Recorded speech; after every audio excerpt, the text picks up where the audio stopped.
Welcome to Moonlight Madness, and today we're doing the sign of fire.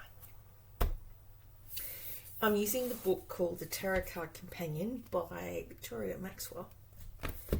And the first card I pulled, because this is a reading for the current situation, the Star card, which is you're in the spotlight. You're either someone that's a YouTube follower, YouTube influencer, or you're someone that is influential. And the current situationship is that you are an Aquarian, but we're reading for fire sign, so you may have Aquarius in your chart. And so we've got healing. Stay hopeful, look on the bright side of life, look to the stars, follow the sparks of divine inspiration, and listen to your inner wisdom and connect with spirit and your spiritual self. There is a bigger picture, a higher plan. You have the power to access it through trusting, following, and shining your inner light. Try to stay optimistic and hopeful about life, even in the face of difficulties. It is that hope and connection with higher powers that will get you through this life. If you've lost hope, the star is here to remind you that life is still beautiful. Have faith, trusting that everything is working out. Anchor into your spiritual beliefs and practices to support you. Have hope that everything will work out in the highest ways for you and now and always. How can I connect with the divine light and love of the universe? How can I feel hopeful about my future? I am hopeful and optimistic about my life. Things are looking up. Look at the stars and reconnect with the magic of the universe. So this is for fire, sun, moon, and rising. Now I do know that fire is also representative when people establish their Independence Day, like when they sign up and declare that that country is England or France or America. So fire actually represents England. So it's a healing modality. Tranquility, inspiration, hope, divine wisdom, high self. Then it's 8, it's also karmic, so this is a karmic thing. The next card I've got is the blocks or challenges, which is with a scorpion or a water sign, which is Cancer, Scorpio, Pisces. And America is Cancerian, because they signed their Declaration of Independence in July. So your block or challenge is with the water sign, and that's death. You don't want to engage in death, because that's what they're doing. It's like a kamikaze. Celestial energy body, Scorpio, water. Obsidian, which I've not got here, but it's in another case, but I've got a smoky quartz, which is also protection. Grounding energy. This is a powerful time of change and transformation. Something is ending or needs to end so you can move into the next chapter of your life. This change may come in the form of something in your life, a job loss, the end of a relationship, or a house move, or it can be an inner change, a shift in your energy, a state of mind or consciousness. Whatever is ending your life will be replaced by something new. This is a promise that there is always light at the end of what seems like a very dark tunnel. This card can also represent grief and the grieving process, grieving for past loved ones, things that didn't work out, dreams that were not fulfilled, or unlived lives. Give yourself permission to grieve and seek out support if it's needed. What has come to its completion? How can I let go of the past so I can move into my future? I release and let go of the past, and I am transforming into a more radiant version of myself. Write down what you need to let go of and then bury the paper, laying it to rest. So you may want to write out a eulogy. Eulogy? I think it's eulogy. And write down everything you wanted to say to this person that passed away recently, and put it in, I don't know, a burial place or a crypt, or a what is it, when you put the ashes into a place that has their ashes in it. You might want to write down how you felt about them. You need to express how you felt about them. The Empress is the next card, which is mother energy. You may have mother wounds. This is the advice. Empress is 3. Earth, Chryskola, Ylang Ylang, and Rose. Nourish and nurture your own mind, body, and spirit, dreams, goals, and creative projects. Look after, love, and cherish those close to you. If you've been sitting on something that isn't ready to be burst into the world, then this may be the time to do it. While you are in gratitude for all the abundance and love already in your life, this is also a good time to plant seeds and set intentions. Don't forget to keep watering and caring for these seeds as they grow. You may need to get a plant. If you can water a plant every day, then you're ready for a relationship. if you forget to water that plant, then you're not ready for a relationship. I got told this by my sister-in-law when she went and did therapy, and she said that a plant is indicative of whether you're able to nurture a relationship or not. Move into divine feminine. Let things come to you, don't chase, attract. Your relationship with your own mother figures, children of those who look after, in any way may need your focus. How can I mother and nurture myself? How can I give birth to my dreams? I am creative and abundant, and I nourish and nurture myself. Pick or buy some flowers for yourself. So look after yourself instead of looking after others. You may just are naturally a mum. You're naturally very mothering because you've got Cancer in your chart. The next card I pulled is the Five of Summer. That is, again, grief. 1, 2, 3, 4. The action is needed in 5 months' time. What you need to do, what you need to focus on.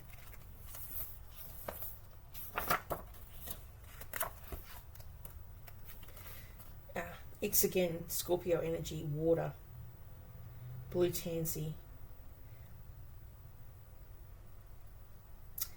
Let yourself grieve for what you've lost. You are allowed to feel sad and upset about things that haven't worked out. Dreams that failed, or people who are no longer in the picture of your life. But don't lose sight of the bigger picture. There is still goodness, people to love, dreams to work towards, and so much to be grateful for. If you take the time to look for it, let the past go, turn around and focus on the future. What have I lost? What good still remains? There is so much good in my life. I'm grateful for what I have. Write a gratitude list. Just be grateful for the roof over your head, that you have food that you can access. Little things like that. Next card I've got, which is the last card of this reading, is called the Potential Advice. It's the potential outcome, which is an awakening. Pisces card.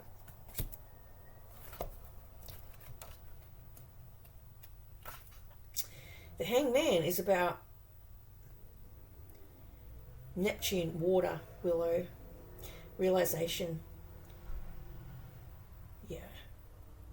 It's an epiphany or realization. Have patience. Things may feel stuck or stagnant right now, but it's a Pisces card. But the way out and through is via trusting and surrendering to the process and looking at things from a different perspective.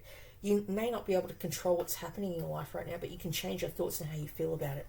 Struggling, fighting, and resistance will keep you stuck. There's a lesson to learn here, and when you've learned it, you'll be able to move forward again. Meditate and be able to open to spiritual guidance and wisdom, as in a spiritual church or a meditation group. The Hangman can appear when it's time to cut negative cords or attachments with others. What do I need to do differently or see differently in this situation? Where am I creating knots within myself and my life? I'm open to seeing things from different perspectives. I trust and surrender. Its advice is to tie a piece of cotton around a candle. When the candle burns down and breaks the cord, know that any stuck energy has been cleared. So get rid of old stuff from past, whether it be a storage bin or a stuff that no longer serves you. The next deck I'm going to pull is from Rebecca Campbell. It's Work Your Light Oracle cards. I did this domestic violence thing because I lived in a building with people that were on drugs and were very harmful to my mental health, and I had to leave to the point that I had to go to a shelter because they were on drugs, and I was afraid to even go to my home. I was afraid to go to sleep because I couldn't lock my door. It was a huge thing. I lost a lot of weight really quickly, and I didn't know where else to go, so I ended up leaving and going to a shelter. So domestic violence was what I had to deal with. And it's through the Got Your Sister Back program, which I found really good, called the Shark Tank program. And it also operates on weekends, so you can do it on a Saturday if you need to now. They're trying to accommodate for people that work through the week. First card I pulled is the Inner Temple. Next card I've pulled is Warrior Woman. Okay, so that's a very opposite answer. Inner Temple.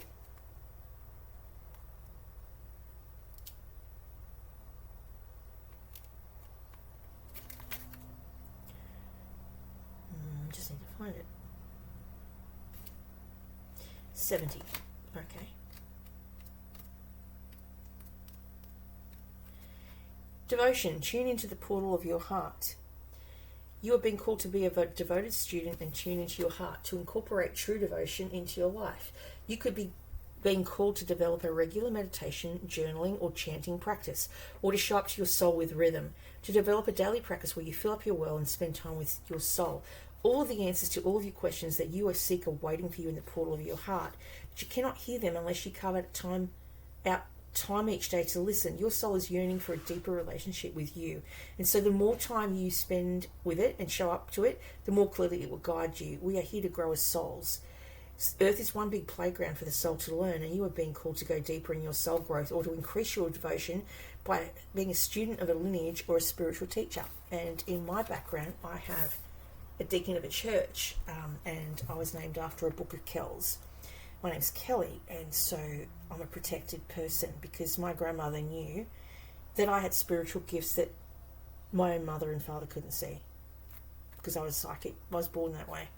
So she decided to name me after a book of Kells to have protection always around me.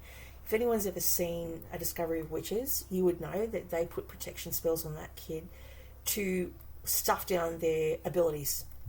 And it wasn't until I died a couple of times did those abilities come out. And then I saw World War III, I saw Gaza Strip, I saw images of Wuhan, COVID, I saw all of it, and I wrote it down in a diary, a visual arts diary. So when it came true, I ticked it off. I'm extremely psychic because I've come back that way. When you die and come back, you come back with abilities. So God threw me out of heaven because he thought I had stuff more to do here, I'm thinking. And I'm not that religious, but I do think that maybe I have to help the masses by doing these readings. So I'm putting this out in the world. We are here to grow as souls. Earth is one big playground. If you've already been a committed student, you are commended for your devotion. Your guides want you to know how proud of you they are, and what time you spend in devotion is priceless. If you are questioning your career or life path, your guides want you to turn your focus towards devotion and this prayer. Please use me in a way that delights my mind, body, and soul. May my life be one big moving prayer. Commit to a daily devotional practice, which is what I do. I do these readings to try and find ways to heal whoever I can. The warrior. That's what I am. I'm an Aquarian. We are that. I'm the Queen of Swords. We're all about truth and justice, basically. Warrior Woman's 56, and that's looked upon as inquiry cards.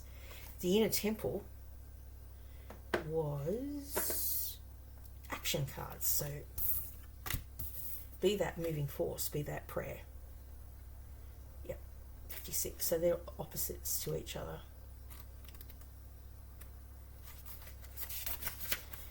Have you answered your deepest calling? You are here for a reason. You are being called to bravely pave a path. Have you answered your highest and deepest calling? Living a heart and soul-led life is not all fluffy and smooth sailing. Living a heart and soul-led life requires courage to triumph over fear.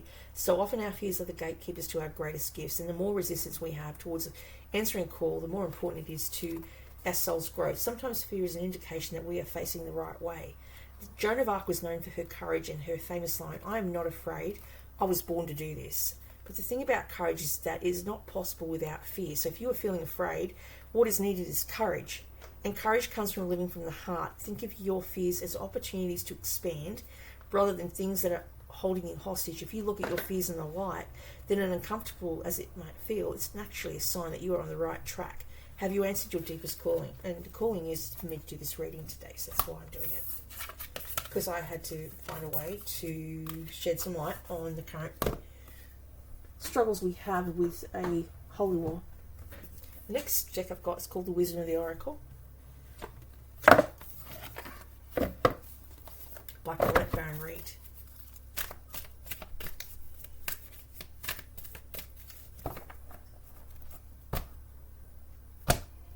First card, come to the edge. Second card, go to the sea. Two different opposing forces here.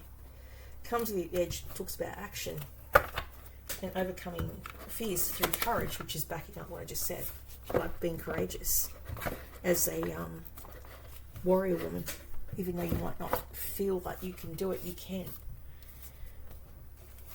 36.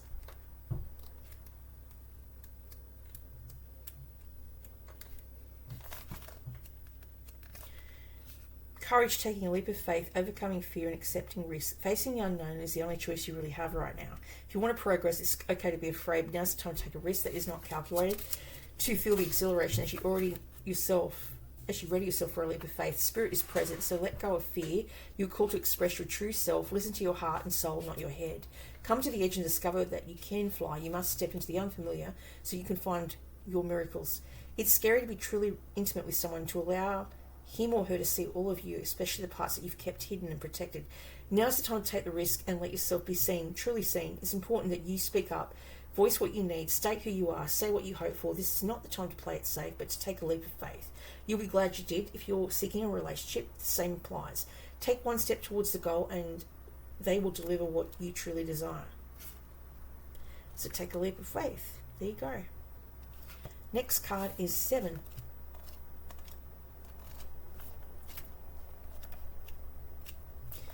Being in the flows, returning to source, recognizing how pieces fit together, a natural pattern of events.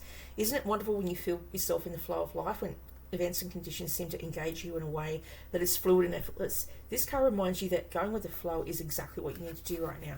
Ride the wave of opportunity formed by perfect conditions.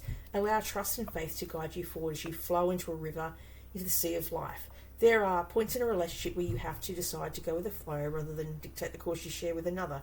Can you let go of the need to have things your way and allow the relationship itself, your combined goals and desires, to steer the ship? Can you both transcend your personalities and allow the partnership to form its own identity, its own energy? Now's the time to relax and see where this mutual journey leads. Everything seems to work out when you stop scrambling and allow the sea of opportunities to wash over you and wake you up to your own most prosperous potential. To get into that flow, you need to address your beliefs around abundance and money. The true meaning of your personal currency lies in your skills, your talents and abilities, and most important, your core beliefs. Everything flows from your inner world and is reflected in the outer one. When grateful to serve, you align your prosperity consciousness with a higher consciousness. You can expect miracles. Everything you need will come to you easily. And that's all I have for you today for fire.